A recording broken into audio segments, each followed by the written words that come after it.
The hands and the arms tell us a lot about what a poker player is thinking or feeling. When they're strong, when they're confident, they take up more territory. So you'll see the elbows are further out. All of a sudden they realize, oh, I went from a great hand to a rag hand, and the shoulders are tucked in. The hands do the same thing. When we're confident, we tend to hold our hands out very strongly and so forth. When we lack confidence, they tend to be more meek.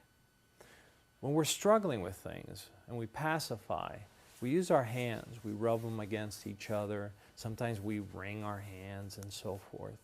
This is indicative of some small amount of stress. But when things really bother us, when things are really troubling, we save this behavior in particular. We intertwine our fingers and we rub them this way.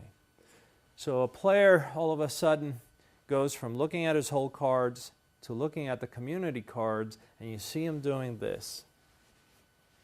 Marginal or weak, most likely weak. Now that's their perception. They're struggling with something, and we know it because they're interlacing their fingertips. When we feel confident, we'll interlace our fingers and put them behind our back, or in the back of the head, and so the elbows are out. And this looks like the hooding effect. When you see, for instance, a cobra hoods, it claims a lot of territory. When we're strong, we'll interlace those fingers, put them behind our head, and hold those elbows out. And we can do that for a very long time. But when we lack confidence, we can't do it at all. And when we try it, we fail. So look for this behavior, because a lot of times you'll see a player who all of a sudden feels very strong, and you see the elbows are out, interlaced fingers behind the head, very strong, very confident. Now I talked about rubbing the hands to indicate that we are lacking confidence or we're under stress. But we also have behaviors of the hand that indicate confidence, and steepling is one of them. Steepling, like a church steeple, is the most powerful behavior we have. And you often see public speakers steepling as they're talking. This is a great sign that they feel very confident. So a player looks at his cards, all of a sudden steeples, maybe recovers from it.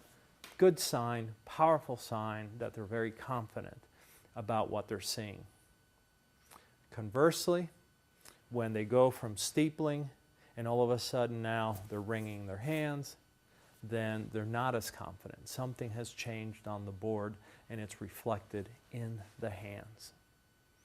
The other thing that we can look for the hands for is any kind of pacifiers.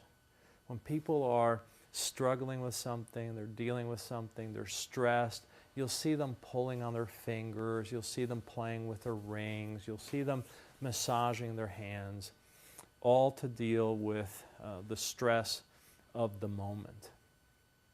Look for the arms and the hands to come together when the person feels weak, and watch them to expand and become more territorial when the person feels comfortable and confident and strong.